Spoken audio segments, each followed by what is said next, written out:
ကျွန်တော်တို့ကားတွေရဲ့တမိုင်းကြောင်းကိုပြန်ကြည့်လိုက်လို့ရှိရင်တချို့ချက်တွေကရည်စရာတွေလည်းပါတယ်လို့တချို့ချက်တွေကလည်းအံ့ဩထူးဆန်းမှုကောင်းတာတွေလည်းပါတယ်ပေါ့နော်ကားဆိုတဲ့အဓိပ္ပာယ်ကိုပဲဘာသာစကားအမျိုးမျိုးနဲ့လွန်ခဲ့တဲ့နှစ်ပေါင်း2000လောက်ကနေစတင်ခေါ်ဝေါ်သုံးစွဲနေခဲ့ကြတာပါကားဆိုတဲ့စကားလုံးကတော့AD 1300ပြည့်နှစ်ဝန်းကျင်ဖြစ်တဲ့အလယ်ခေတ်လောက်ကနေစတင်ခေါ်ဝေါ်သုံးစွဲနေကြပြီပေါ့နော်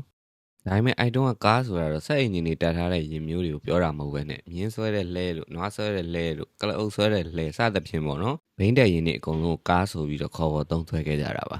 ဒီနေ့ခေတ်ကျွန်တော်တို့ခေါ်နေတဲ့ကားဆိုတာတော့1895ခုနှစ်ဝန်းကျင်လောက်ကအင်ဂျင်တက်ထားတဲ့ကားတွေလမ်းပေါ်မှာပြေးနေပြီပေါ့နော်ဒီကောင်တွေကိုခေါ်ကြတာပါစသချင်းခေါ်ဝေါ်ခဲ့တာတော့အင်္ဂလိပ်ဘာသာစကားမှာမော်တော်ကားဒါမှမဟုတ်အော်တိုမိုဘီလ်ဆိုပြီးတော့ခေါ်တာပေါ့နော်1896ခုနှစ်အင်္ဂလိပ်ဘီဒန်တွေထဲမှာကားဆိုတဲ့စကားလုံးရဲ့အောက်မှာစက်မှုဖန်အပြင်မောင်းနေနိုင်သောလမ်းမထက်ကမော်တော်ယာဉ်မော်တော်ကားဆိုပြီးတော့ဒီအဓိပ္ပာယ်ကိုတရားဝင်စတင်ထည့်ပြီးအသုံးပြုခဲ့ကြပါတယ်1895ခုနှစ်ဆိုတာတော့ကျွန်တော်တို့ကားတွေရဲ့ပထမဆုံးဖြစ်တဲ့သမိုင်းဥခဲပေါ့နော်အဲ့တုန်းကအခုလိုမျိုးအများအများထုတ်လုပ်နိုင်တာမျိုးမဟုတ်ဘဲနဲ့ကားတွေရဲ့ဒစည်းချင်းစီတိုင်းကိုလက်တွေနဲ့အသေးချာတီထွင်ဖန်တီးပြီးယူနေရတဲ့အဆင့်ပဲရှိပါသေးတယ်။အဲ့တုန်းကဆိုရင်တကယ်လမ်းတွေပေါ်မှာကားမော်တဲ့အမျိုးအစား၄၅မျိုးပေါ့နော်လက်ချိုးရည်လို့ရတဲ့အနေအထားလောက်ပဲရှိနိုင်ပါတယ်။အဲ့တုန်းကထင်ရှားတဲ့ကားမျိုးစားတွေအနေနဲ့ဆိုလို့ရှိရင်ကားပန်တီထင်ထားတဲ့ Benz Bell လို့ရှိမယ်ဗျာ။ဒီမော်ဒယ်ကတော့လမ်းပေါ်မှာတကယ်မောင်းနေနိုင်တဲ့အဲ့ခက်တုန်းကအယောင်အဆုံးမော်ဒယ်တစ်ခုဖြစ်နေတာပေါ့ဗျာ။ပြီးတော့အမေရိကန်နိုင်ငံရဲ့ပထမဆုံးဓာတ်ဆီသုံးမော်တော်ကားဖြစ်တဲ့ Julius Motor Wagon ဆိုတာလည်းရှိသေးရဲ့ဗျ။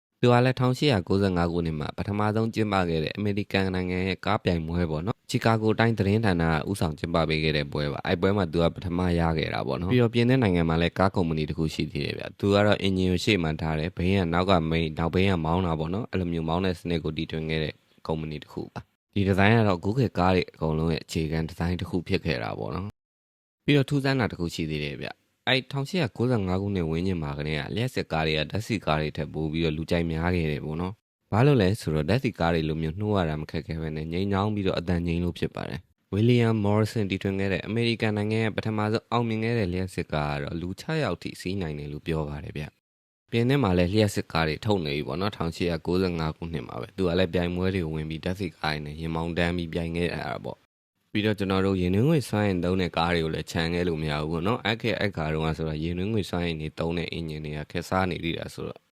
ဒီ1895ခုနှစ်မှာဆိုရင်ကျွန်တော်တို့ကားထွေထွင်းသူအလိုက်မော်ဒယ်အလိုက်ပေါ့နော်မော်ဒယ်ဝက်အမျိုးအစားမှာစုစုပေါင်းမှာအစီး20လောက်ပဲရှိမယ်ဗျအမျိုးအစားအနေနဲ့ဆိုရင်တော့ဓာတ်ဆီသွမ်းရင်သုံးမယ်လျှက်စစ်စွမ်းအင်သုံးမယ်ပြီးတော့ရင်နှင်းငွေစွမ်းအင်ပေါ့နော်ကျွန်တော်ထူးဆန်းတရားကောင်းတဲ့ကားပြိုင်ပွဲတစ်ခုကိုလည်းအဲ့1895ခုနှစ်မှာပဲကျင်းပခဲ့တယ်ဆိုတာသိကြမှာပါအမေရိကန်နိုင်ငံရဲ့သတင်းစာတိုက်ကြီးတစ်ခုဖြစ်တဲ့ချီကာဂိုတိုင်းကနေဦးဆောင်ပြီးကျင်းပပေးခဲ့တာပေါ့နော်။ဘူးခေတ်ပြိုင်ပွဲတွေအကုန်လုံးရဲ့အစလို့လည်းပြောလို့ရတယ်ဗျ။လူလာတော့ကတော့ပြိုင်ပွဲဝင်မှုအတွက်စိတ်ဝင်စားပြီးစည်ရင်ပေးခဲ့တဲ့ကားအစီးရေ80ကျော်လောက်ထိရှိခဲ့ပါတယ်။တကယ်တမ်းပြိုင်ပွဲဝင်ခဲ့တဲ့နေ့ကျတော့ရာသီဥတုဆိုးဝါးပြီးနှင်းမုန်တိုင်းတွေပါကြာခဲ့တဲ့အတွက်ကြောင့်လာရောက်ရှင်ပြိုင်တဲ့ကား6စီးပဲရှိတယ်ပေါ့နော်။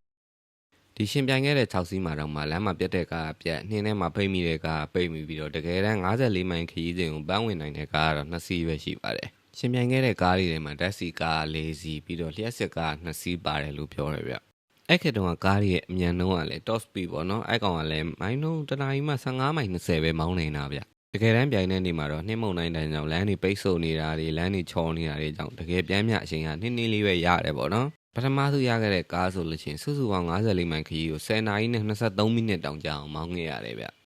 ျပြိုင်ပွဲတစ်ခုလုံးရဲ့ပြမ်းမြမောင်းနေတဲ့နှုန်းကိုတွက်ကြည့်လိုက်မယ်ဆိုလို့ရှိရင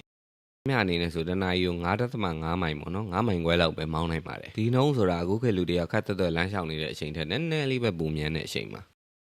ဒုတိယနေရာပန်းဝင်ခဲ့တဲ့ကားဆိုလို့ရှိရင်လည်းပထမမောင်းနေတဲ့လူကအင်းတော်ထဲမှာအရန်အေးပတ်ပြီးတတိလစ်သွားတာပေါ့နော်အရန်အေးလုံးတော့အဲကားပေါ်မှာပါလာတဲ့ခရီးတွေကကားကိုလွှဲပြောင်းမောင်းပြီးပန်းဝင်အောင်ဆက်မောင်းပေးခဲ့ရတာပါလျှက်စစ်ကားတွေကတော့ဒီပြိုင်ပွဲမှာအခြေအနေမကောင်းခဲ့ဘူးဗျသူတို့ကအရန်အေးတဲ့ချိန်ဆိုတော့ဒီဘက်ထရီတွေရဲ့အလွတ်လွတ်နိုင်စွမ်းကြာဆင်းပြီးတော့ခဏလေးနဲ့ကုန်သွားတာပေါ့နော်သူတို့တွေပန်းဝင်အောင်ဒီမမောင်းနိုင်ခဲ့ကြပါဘူး